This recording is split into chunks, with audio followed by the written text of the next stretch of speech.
Opa galera, esse é Breakthrough Me Totally. Eu sou o louco de paçoca e você vai ficar comigo até o final desse jogo de vídeo. Eu já joguei um pouco desse jogo pra ver como é que era. É bem fácil, eu já desbloqueei tudo isso. E você escolhe a sua posiçãozinha e eu vou assim, agora eu injeto, agora eu bato tudo da hora, né? Nossa, nossa cara, imagina a dor desse maluco. Você ganha pontos, daí você faz tudo isso, daí tem a droga do reclame do jogo que é a imitação do Minecraft, e você dá assim, você voa, nossa, isso que foi junto. Ele bateu as costas, cara.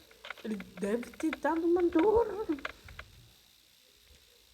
Bom, o jogo é mais ou menos isso, só que tipo, dá pra trocar de mapa. Eu vou trocar aqui.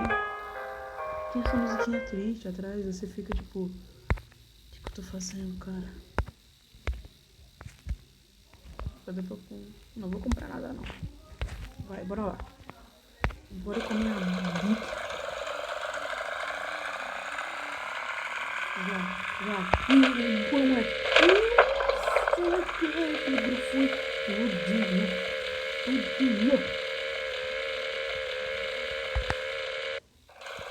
Agora a gente vai de cadeira. Se você não sabe ler inglês, eu também não sei. Estamos juntos, meus amigos. Ai, pulei na hora errada. Vou resetar. Pulei na hora errada e olha no que deu. Pulei na hora errada e olha no que deu. Vocês já fizeram isso? Se não fizeram, não tem que ir fazer isso. Minha casa. Nossa, ai, cara, o carro caiu em cima dele. Pra ele isso aí nem dói, mas pra nós, isso daí é. Agora eu vou comer scooter, que eu queria ter um, só que eu não tenho dinheiro mais pra comprar, né? É difícil não ter dinheiro. Pula! Ah, eu resetei na rua errada, que não era nem pra resetar. Tá. Eu vou de skate. Skate. Com essa posição.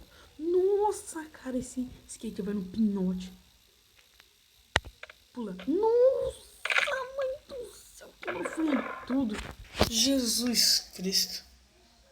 Madinha dor do coitado. Jesus.